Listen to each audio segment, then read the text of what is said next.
Assalamualaikum warahmatullahi wabarakatuh. Salam sejahtera. Perkenalkan, saya Amaranaya Febita dari kelompok 3. Saya akan menyajikan materi mengenai bunyi nyaring, tidak nyaring, egresif, ingresif, segmental, dan suprasegmental. Presentasi ini saya ajukan untuk memenuhi tugas mata kuliah Fonologi Bahasa Indonesia yang diampu oleh Bapak Dosen Irwan Siagian, MPD.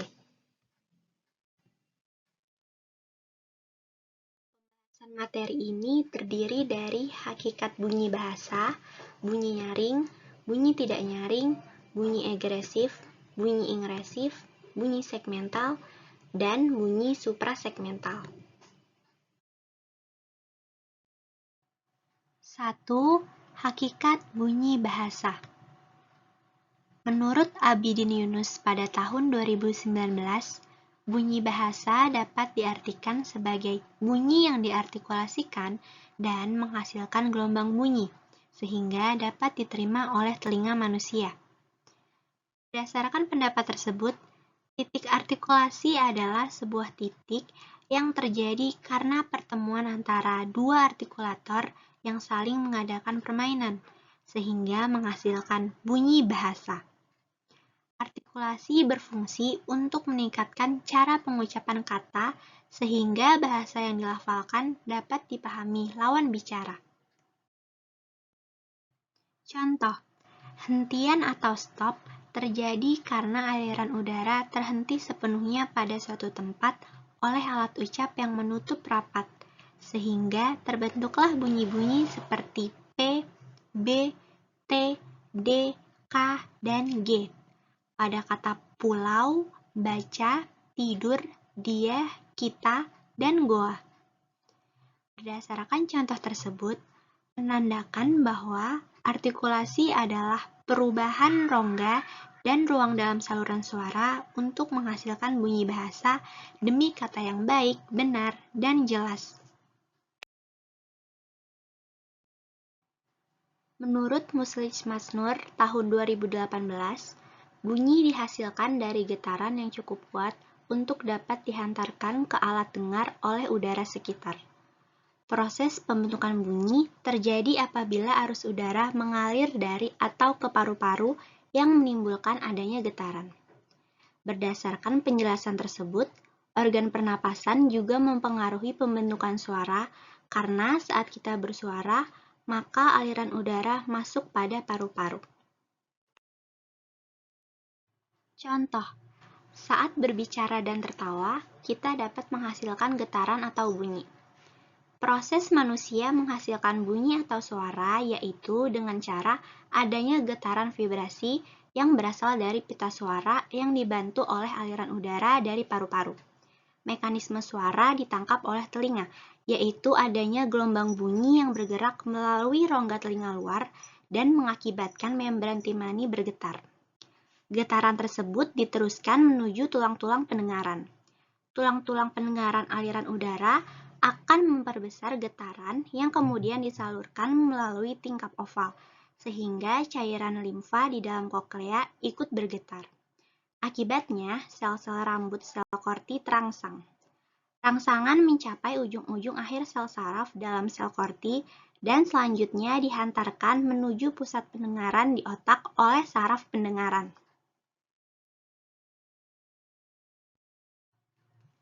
Adapun menurut Cair tahun 2014 halaman 42, bahasa merupakan lambang bahasa. Berarti, bahasa adalah bunyi yang dihasilkan alat ucap manusia. Berdasarkan penjelasan tersebut, bunyi yang tergolong bahasa adalah bunyi yang dihasilkan oleh alat ucap manusia atau ujaran yang mengandung makna dan fungsi dalam komunikasi. Contoh, ini kursi. Lambang bahasa yang berbunyi kursi mengandung konsep atau makna sesuatu yang dipakai sebagai tempat duduk.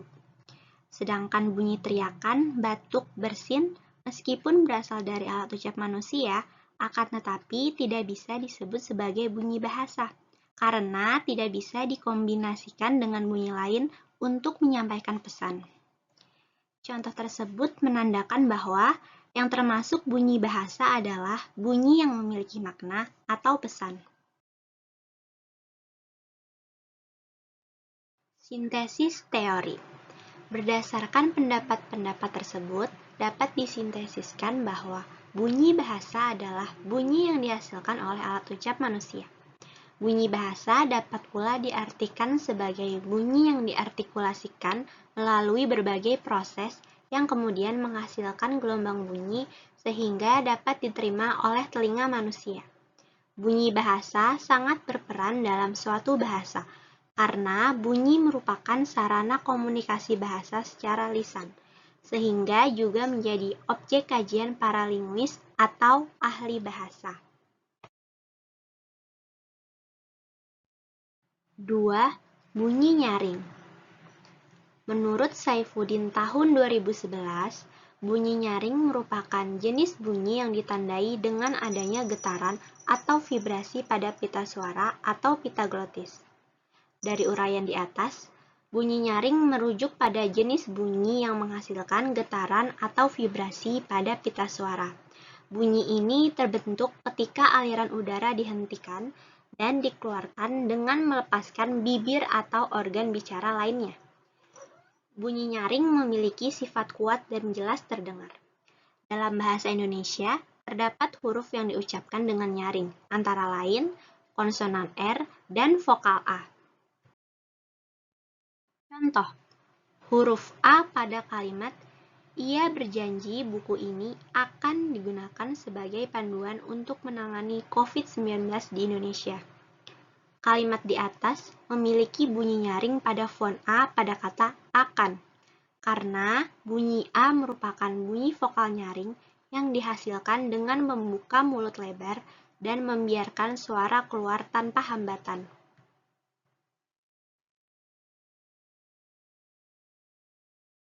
Jenis bunyi nyaring.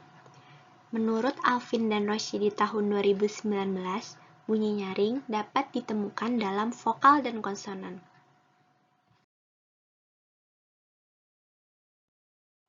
A. Bunyi nyaring konsonan. Menurut Gig B. Wilson I. dan Derek D. tahun 2013, bunyi nyaring dalam konsonan merupakan bunyi yang dihasilkan dengan penggunaan kekuatan suara yang tinggi dan kuat dalam produksi konsonan. Berdasarkan uraian tersebut, bunyi nyaring dalam konsonan merujuk pada penggunaan kekuatan suara yang tinggi dan kuat saat menghasilkan bunyi konsonan. Huruf konsonan dalam bunyi nyaring yaitu huruf R. Contoh, huruf R pada kalimat "Mainan robot itu punya dia." Dari contoh tersebut, ketika kita mengucapkan kata robot, bunyi R merupakan bunyi konsonan nyaring yang dihasilkan dengan menempatkan ujung lidah dekat dengan langit-langit mulut atau dengan menyebabkan getaran di tengah-tengah mulut. B. Bunyi nyaring vokal. Menurut Ledwatch P. dan Madison I. tahun 2010, bunyi nyaring merupakan vokal yang diucapkan dengan intensitas suara yang lebih tinggi atau dengan resonansi yang terfokus. Berdasarkan pendapat tersebut, saat mengucapkan bunyi nyaring, ada peningkatan kekuatan atau intensitas suara yang dihasilkan atau terdapat pemfokusan resonansi pada rongga-rongga vokal tertentu. Huruf vokal pada bunyi nyaring adalah huruf A. Contoh, huruf A pada kata apa.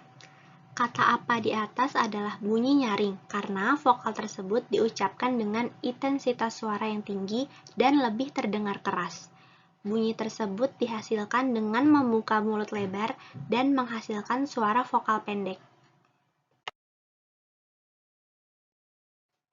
3. Bunyi tidak nyaring. Menurut Hayes B. tahun 2011, bunyi tidak nyaring merupakan bunyi yang dihasilkan dengan menghambat aliran udara melalui saluran vokal dalam mulut atau hidung. Bunyi ini biasanya terdengar lebih pelan atau lemah daripada bunyi nyaring. Berdasarkan pendapat tersebut, bunyi tidak nyaring terjadi ketika aliran udara terhambat atau dibatasi melalui saluran vokal dalam mulut atau hidung. Huruf-huruf yang termasuk dalam bunyi tidak nyaring antara lain konsonan P, C, T, dan vokal I dan U. Contoh, bunyi T dalam kata tangan. Dari contoh tersebut, saat mengucapkan kata tangan, aliran udara terhambat ketika ujung lidah bersentuhan dengan langit-langit mulut, kemudian dilepaskan dengan cepat, sehingga disebut dengan bunyi tak nyaring.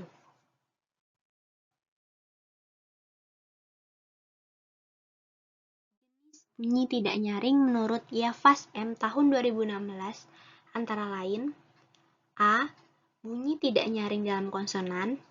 B. Bunyi tidak nyaring dalam vokal.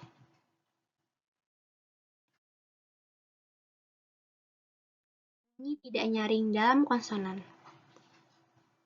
Menurut Catford J.C. tahun 2013, bunyi tidak nyaring dalam konsonan merupakan konsonan yang dihasilkan tanpa melibatkan getaran pita suara atau pita suara yang tidak terlibat sepenuhnya dalam penghasilan bunyi tersebut.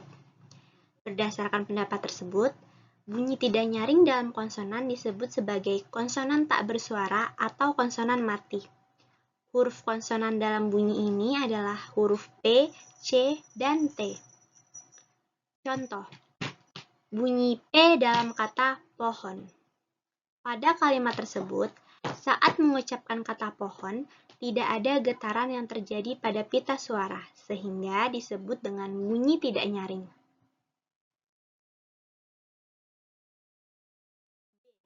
Bunyi tidak nyaring dalam vokal. Menurut Harbutska tahun 2010, bunyi tidak nyaring dalam vokal merujuk pada jenis bunyi vokal yang memiliki karakteristik tidak nyaring atau tidak bersuara. Ini berarti bahwa saat mengucapkannya, pita suara tidak bergetar. Berdasarkan pendapat tersebut, bunyi tidak nyaring dalam vokal merujuk pada jenis vokal yang tidak bersuara atau tidak memiliki getaran pada pita suara saat diucapkan. Huruf vokal dalam bunyi tidak nyaring antara lain huruf I dan huruf U. Huruf I pada kata ilusi dan seni. Bunyi vokal I tersebut termasuk dalam kategori bunyi tidak nyaring, karena saat kata ilusi dan seni diucapkan, derajat kenyaringannya rendah. Bunyi agresif. Setianingsih dan Rahardi tahun 2014 halaman 66 menjelaskan bahwa arus udara yang keluar dari paru-paru disebut sebagai bunyi agresif. Berdasarkan penjelasan tersebut, bunyi agresif terjadi karena otot paru-paru mengencang, dibantu oleh otot dada sehingga paru-paru mampu mengembuskan udara keluar dari dalam gelombang paru-paru. Huruf-huruf yang termasuk dalam bunyi ini diantaranya B, P, P apostrof, T apostrof, K apostrof, dan S apostrof. Contoh, bunyi B dalam kalimat ayo main bola. Dari contoh tersebut, bunyi B termasuk bunyi agresif, karena saat mengucapkannya, otot paru-paru mengencang dan menghasilkan arus udara yang dikeluarkan dengan keras ketika bibir bawah berkontak dengan bibir atas, kemudian dilepaskan secara tiba-tiba.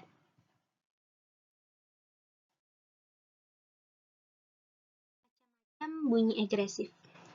Menurut Janah R. tahun 2019, bunyi agresif terjadi menjadi A. Agresif pulmonik dan B. Agresif glotalik.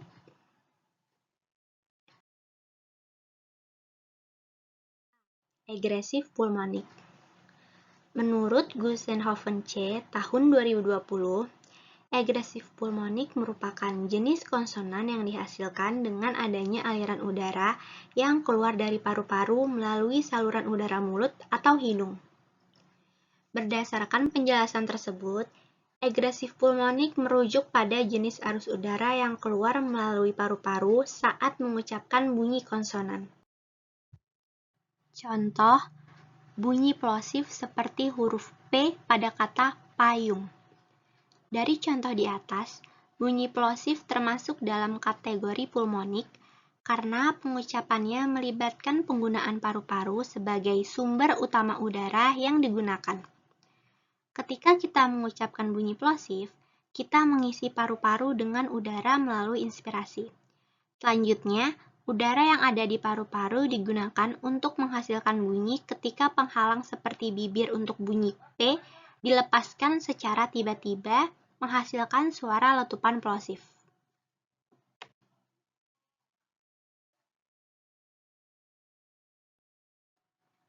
B. Agresif glotalik.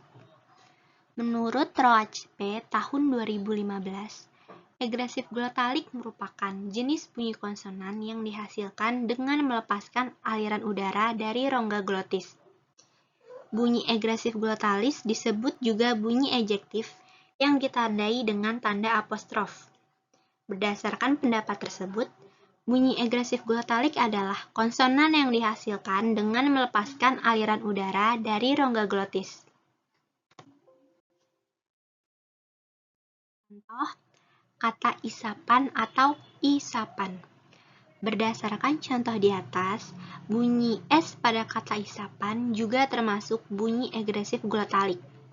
Ketika mengucapkannya, terjadi penahanan aliran udara di rongga glotis, kemudian dilepaskan dengan kuat saat bibir bawah mendekati langit-langit keras, menghasilkan suara desis yang sangat tajam.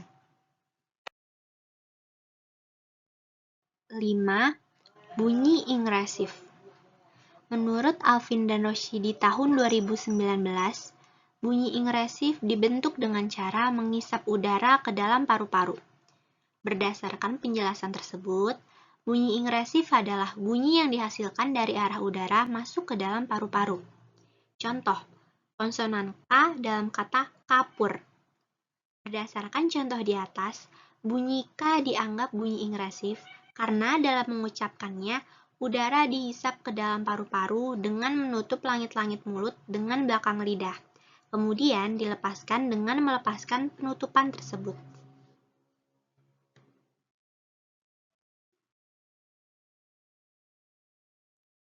Macam-macam bunyi ingresif. Macam-macam bunyi ingresif menurut Darwin dan D. Anwar tahun 2021 terbagi menjadi A. Ingresif glotalik dan B. Ingresif velarik.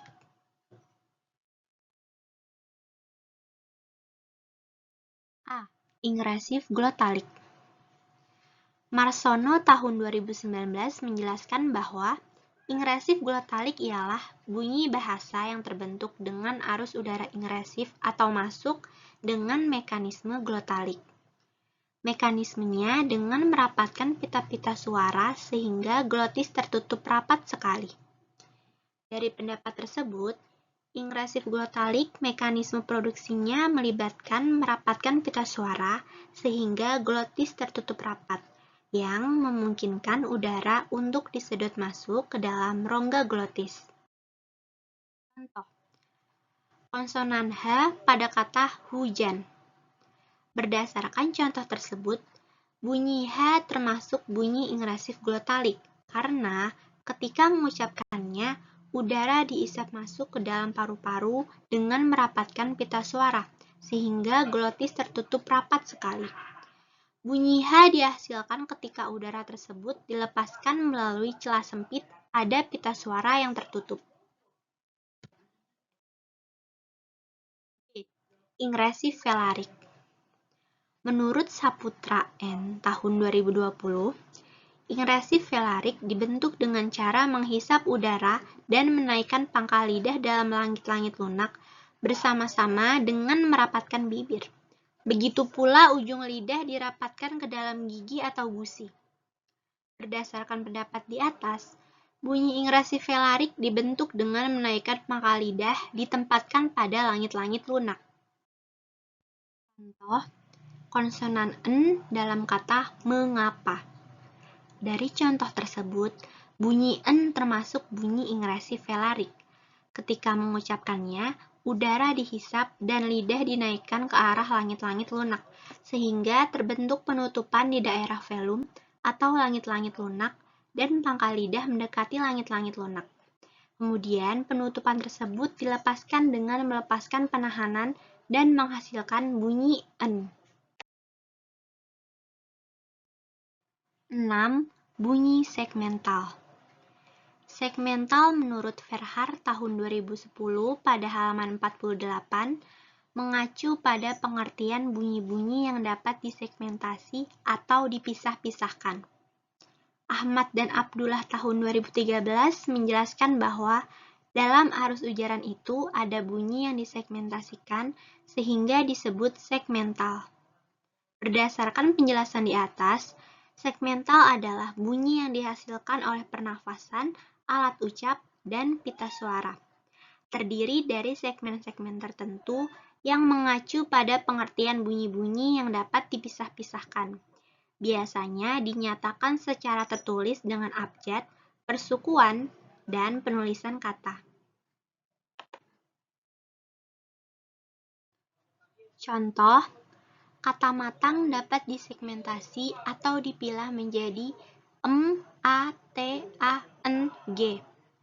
Dari contoh tersebut, bunyi segmental merupakan bunyi bahasa yang bisa dibagi-bagi atas bagian-bagian lain seperti bunyi vokal atau vokoid dan konsonan atau kontoid. 7. Bunyi suprasegmental. Bunyi atau unsur yang tidak dapat disegmentasikan yang menyertai bunyi segmental itu seperti tekanan, nada, jeda, dan durasi atau pemanjangan disebut bunyi atau unsur suprasegmental atau non-segmental. Menurut Cair tahun 2013 halaman 35. Berdasarkan penjelasan tersebut, bunyi suprasegmental adalah unsur yang menemani dan mempengaruhi bunyi bahasa dan bukan bunyi sejati.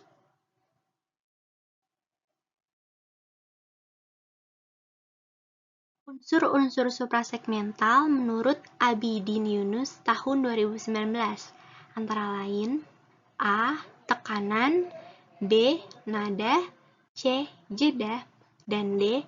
Durasi. A. Tekanan. Menurut Gossenhoven dan Rietveld pada tahun 2020, tekanan merupakan penekanan atau intensitas yang diberikan pada suku kata, baik dalam hal pengucapan maupun dalam struktur prosodi suatu bahasa. Berdasarkan pendapat tersebut, dapat dijelaskan bahwa suatu bunyi segmental yang diucapkan dengan arus udara yang kuat sehingga menyebabkan amplitudo melebar yang dibarengi dengan tekanan keras. Sebaliknya, sebuah bunyi segmental yang diucapkan dengan arus udara yang tidak kuat sehingga amplitudonya menyempit pasti dibarengi dengan tekanan lunak. Tekanan ini mungkin terjadi secara sporadis atau juga telah berpola dan mungkin juga bersifat distintif atau dapat membedakan makna atau mungkin juga tidak distintif. Contoh, kata blackboard jika diberikan tekanan pada unsur black, maka maknanya adalah papan tulis. Namun, apabila tekanan pada unsur board, berarti papan hitam. Dalam bahasa Indonesia, kata orang tua bila tekanan dijatuhkan baik pada unsur orang maupun tua, maknanya akan tetap sama saja. Berdasarkan contoh di atas, dalam bahasa Inggris, tekanan dapat bersifat distintif atau membedakan makna, tetapi dalam bahasa Indonesia tidak. Jenis-jenis tekanan menurut Triadi RB dan MHRJ tahun 2021. Yang pertama ada tekanan keras, yang kedua tekanan sedang, dan yang ketiga tekanan lemah. 1. Tekanan keras. Menurut Nespor M dan Vogel I tahun 2012, tekanan keras mengacu pada penekanan yang lebih kuat pada suku kata tertentu dalam suatu kata atau kalimat. Berdasarkan pendapat tersebut, penekanan keras ditandai dengan peningkatan intensitas suara, durasi yang lebih lama, atau perbedaan nada yang lebih tinggi. Contoh, kata telepon dengan penekanan pada suku kata kedua. Tolong angkat teleponnya, ada panggilan penting. Dalam kalimat di atas, tanda apostrof menunjukkan tekanan keras pada suku kata yang disorot. Dan hal ini membantu dalam penekanan dalam pemahaman yang tepat dalam berbicara dan memahami bahasa. 2. Tekanan sedang.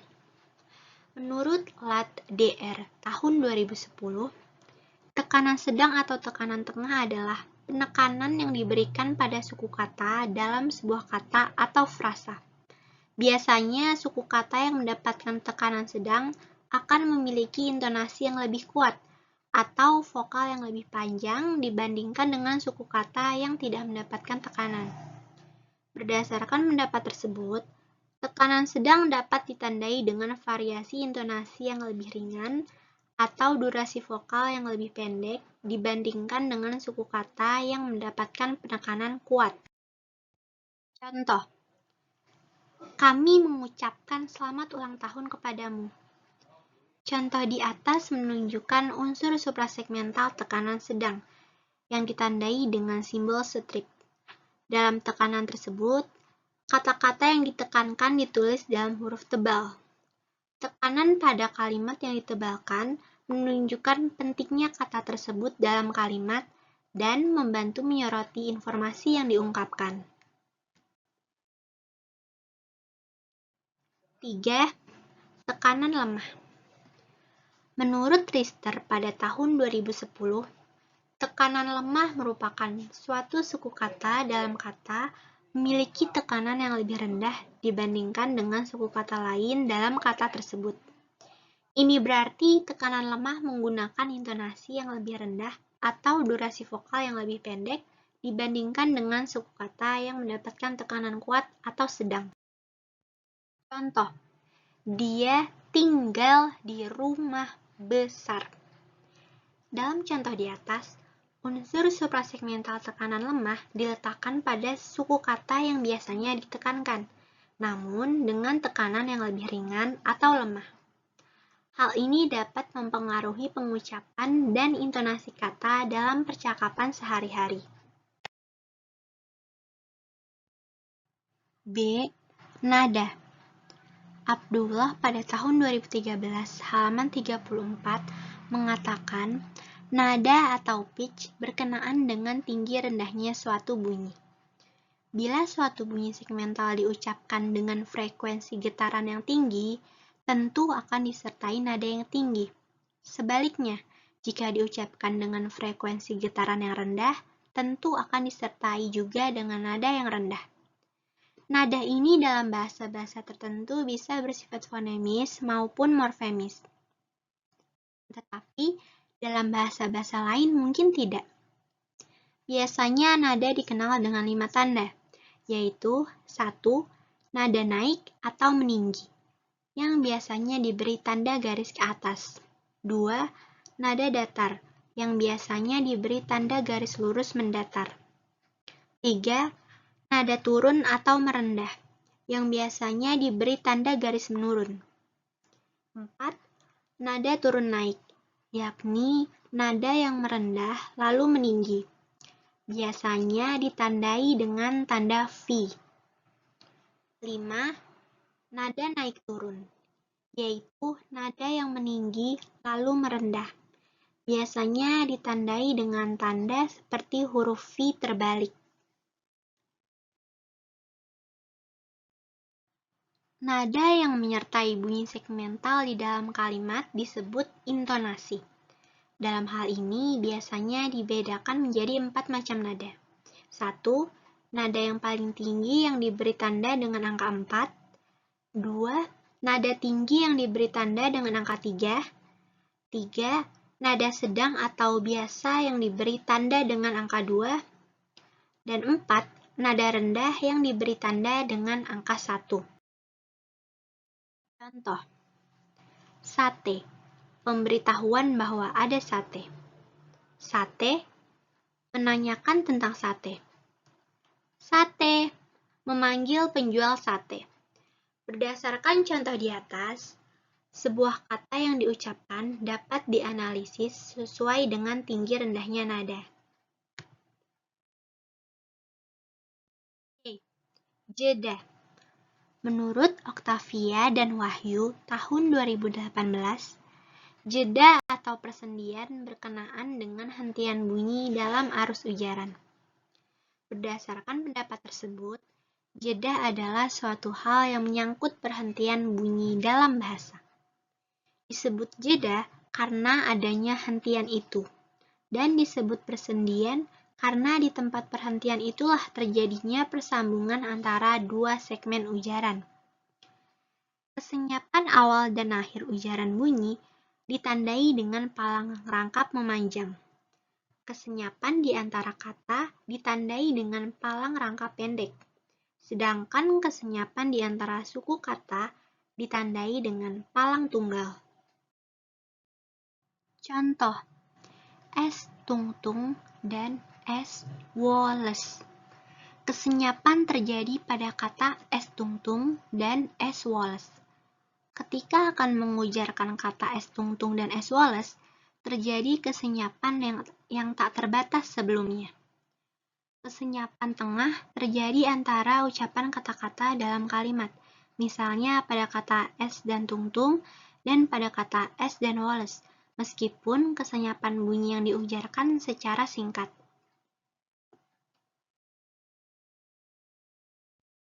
D. Durasi. Hardcastle-Wade pada tahun 2012 menjelaskan bahwa durasi merupakan panjang atau lamanya waktu yang digunakan dalam melafalkan suatu segmen atau unit bunyi dalam suatu bahasa. Berdasarkan definisi tersebut, dapat disimpulkan bahwa durasi adalah lamanya waktu yang diperlukan untuk mengucapkan sebuah bunyi bahasa, khususnya vokal jangka dalam bahasa Indonesia. Dalam konteks ini, jangka direpresentasikan oleh tanda titik yang diletakkan di belakang fonem vokal yang disebut dengan mora. Mora merupakan satuan pengukuran atau penanda durasi dalam bahasa tersebut. Tanda titik 1 disebut 1 mora, tanda titik 2 disebut 2 mora, dan tanda titik 3 disebut 3 mora. Contoh, rumah. Kata rumah terdiri dari 2 mora, yaitu ru-mah. Morfem ru memiliki 1 mora, dan morfem mah juga memiliki 1 mora. Jumlah total mora dalam kata di atas adalah 2. Dari contoh di atas, tanda titik menandakan jumlah mora dalam kata tersebut. Setiap tanda titik menunjukkan 1 mora, dan total mora dalam kata tersebut menggambarkan durasi atau lamanya waktu yang diperlukan untuk mengucapkan kata tersebut. Kesimpulan, bunyi nyaring dan tak nyaring adalah istilah yang digunakan untuk menggambarkan perbedaan suara dalam fonologi. Bunyi nyaring adalah bunyi yang dihasilkan oleh getaran pita suara yang nyaring, sementara bunyi nyaring dihasilkan oleh getaran pita suara yang tidak nyaring. Ingresif dan egresif mengacu pada arah aliran udara saat menghasilkan bunyi. Bunyi ingresif mengalir masuk ke dalam saluran vokal, sedangkan bunyi egresif mengalir keluar dari saluran vokal. Segmental merujuk pada bunyi-bunyi individual dalam bahasa, seperti bunyi konsonan dan vokal. Bunyi-bunyi ini dapat membentuk unit-unit suara yang berbeda dalam bahasa. Suprasegmental adalah aspek-aspek prosodi dalam bahasa yang melibatkan jeda, nada, durasi, dan tekanan. Sedangkan suprasegmental membantu memberikan makna dan ekspresi dalam pembicaraan, seperti penekanan pada suku kata tertentu, nada dalam kalimat, atau ritme dalam ucapan.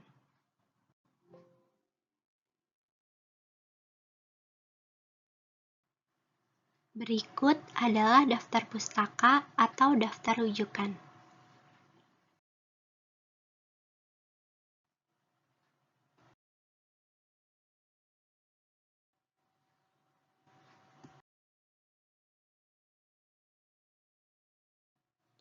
Cukup sekian materi yang dapat saya sampaikan.